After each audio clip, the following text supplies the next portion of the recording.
नमस्कार। मैं आमोद पोद्दार अपनी संस्था स्टैंड एंड स्ट्राइड फाउंडेशन को रिप्रेजेंट करने के लिए यहाँ उपस्थित हूँ। Stand and STRIDE foundation basically एक वॉलंटियर बेस्ड सोशल ऑर्गेनाइजेशन है जो दिल्ली के द्वारका एरिया में अंडर प्रिविलेज बच्चों के एजुकेशन के लिए काम कर रही है। इस ऑर्गेनाइजेशन को मैंने अपनी वाइफ विजया लक्ष्मी और कई लाइक माइंडेड लोगों के साथ मिलकर 2016 में स्टैब्लिश किया था। बाय प्रोफेसर मैं एक एरोनॉटिकल इंजीनियर हूँ। मेरी वाइफ एक हेल्थ कोच है।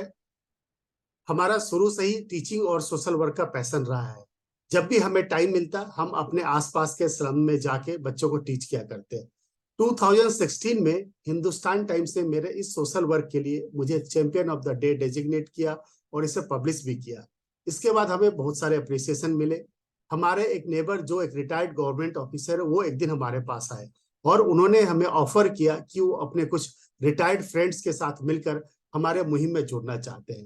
देन वी रियलाइज कि हमारे आसपास के लोकेलिटी में बहुत सारे रिटायर्ड लोग रह रहे हैं जो हाईली क्वालिफाइड है और वेल एक्सपीरियंस्ड है और सोसाइटी के लिए कुछ करना भी चाहते हैं। तो हमने सोचा क्यों ना इस ह्यूज रिसोर्सेज को सोसाइटी के डेवलपमेंट के काम में लाया जाए। इसी सोच के तहत हमने स्टैंड एंड स्ट्राइड फाउंडेशन को स्टैब्लिश किया।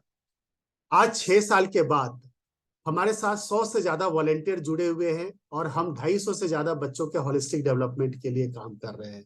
हमारे वॉलेंटियर ही हमारा स्ट्रेंथ है। बेसिकली हम लोग after school education program run करते हैं।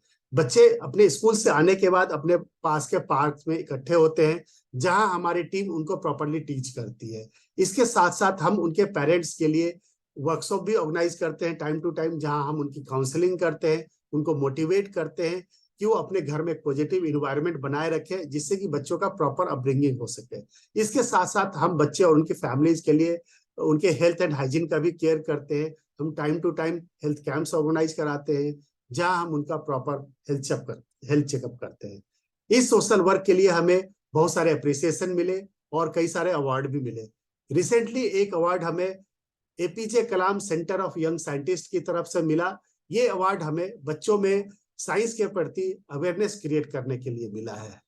अब तक का जो हमारा जो एक्सपीरियंस रहा है उसमें जो हमने मेन चैलेंज फेस किया है वो आपके साथ में शेयर करना चाहता हूँ। वो मेन चैलेंज है बच्चों का प्राइमरी एजुकेशन। मैक्सिमम बच्चों का प्राइमरी एजुकेशन प्रॉपर तरीके से नहीं हुआ है। अभी 12-13 साल के बच्चे भी ढंग से हिंदी पढ़ नहीं पाते हैं, तो वो क्या लिखेंगे और क्या समझेंगे। लड़कियों की स्थिति तो और भी खराब है। इसके पीछे जो दो मुख्य कारण जो हमें समझ में आया वो है इनके पेरेंट्स का इलिटरेट होना और इनका फ्रीक्वेंटली एक जगह से दूसरी जगह माइग्रेट होना। इन्हीं सब चैलेंजेस को ओवरकम करने के लिए हमने एक नया इनिशिएटिव लिया है, वो है एसएनएस सुपर 30 स्मार्ट गर्ल्स पाठशाला। हमने इस अपने नए इनिशिएटिव का थीम भी रखा है बिल्डिंग फाउंडेशन। हमारा मानना है कि किसी भी बच्चे का क्लास 3 से क्लास 6 तक के बीच का जो पीरियड होता है बहुत ही क्रूशियल होता है। ये वही पीरियड होता है जहां हम बच्चों का प्रॉपर जो फाउंडेशन बिल्ड कर सकते हैं। हमने इस इनिशिएटिव के तहत हमने अपना एक सेंटर भी स्टार्ट कर दिया है और एक रेंटेड बिल्डिंग में चल भी रहा है। हमने यहाँ ये इनिशिएटिव हमारा टोटली गर्ल्स के लिए डेडिकेटेड है। इस सेंटर में हमने क्लास 3 के 30 लड़कियों का एडमिशन लिया है। इसको एक स्पेशलाइज्ड टीम इन बच्चों के होलिस्टिक एजुकेशन के लिए काम कर रही है। यहाँ हम इन बच्चों को एक कॉम्पिटिटिव एग्जाम्स के लिए भी तैयारी करा रहे हैं। साथ ही साथ इन बच्चों के अंदर जो हिडन टैलेंट्स है उनको भी हम ग्रूम अप कर रहे हैं। जैसे काफी सारे कुछ बच्चे सिंगिंग में, डांसिंग में, स्पोर्ट्स में हैं, तो उनको हम उसी हिसाब से ग्रूम अप कर रहे हैं। हमारा जो मेजर सोर्स ऑफ फंडिंग है वो है membership fee, individual sponsorship and crowd funding. इसके साथ साथ हमें इन काइंड सपोर्ट भी मिलते हैं जिसमें मुख्य रूप से मिलता है हमें वेलकम होटल से, रोटरी क्लब से, प्योर इंडिया ट्रस्ट और यकीन फाउंडेशन। साथ में हमारे 2 कॉलेजेस से भी टाई अप है जहाँ के बच्चे हमारे यहाँ वॉलंटियरशिप करने के लिए आते हैं। हमारा नेक्स्ट 5 ईयर्स का गोल है कि दिल्ली के हम अलग अलग जगहों पे 5 साल में 5 सुपर 30 सेंटर्स ओपन करें। हमारे मुहिम में आप लोग जुड़ सकते हैं। हमारा जो ओपन पार्क में सेंटर चलता है उसका ईयरली एक्सपेंस है 2,50,000 रुपीज पर मंथ अप्रोक्स। हमारा सुपर 30 सेंटर को रन करने के लिए अप्रोक्सीमेटली हमें 7.5 लाख रुपए का खर्च पड़ता है yearly. As a CSR partner आप हमारे किसी सेंटर को फंडिंग कर सकते हैं। एज ए इंडिविजुअल आप हमारे बच्चों के एजुकेशन को स्पॉन्सर कर सकते हैं। आप हमारे साथ एज ए वॉलेंटियर जुड़ सकते हैं। आप हमें इन काइंड सपोर्ट कर सकते हैं।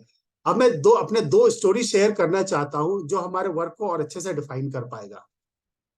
पहली स्टोरी है राहिल सिद्दीकी की। राहिल एक सिंसियर गर्ल है। उसके माता पिता लेबरर का काम करते हैं। जब राहिल क्लास 8th में थी तब उसके फादर को कैंसर डायग्नोस हुआ था। उसके बाद वो बेड रिडन हो गए। अब राहिल के पास सिर्फ एक ऑप्शन बचा था, वो अपनी पढ़ाई छोड़ के अपने माँ के साथ जाए और लेबर का काम करे, जिससे कि उसे घर का खर्चा चल सके। इसी दौरान वो हमारे कांटेक्ट में आई। हमने राहिल को न सिर्फ उसके पढ़ाई में पूरी तरह से मदद की, बल्कि हमने उसके परिवार को भी सपोर्ट किया। आज राहिल क्लास 10th कर चुकी है। उस 10th के बाद उसने आईटीआई में एडमिशन लिया, उसे कॉस्मेटोलॉजी ब्रांच मिला। आईटीआई करने के बाद रिसेंटली उसे एक ब्यूटिशियन कंपनी में 40,000 रुपये मंथली सैलरी पे नौकरी लगी है। अब वो अपने परिवार को पूरी अच्छे तरीके से देख रेख कर सकती है।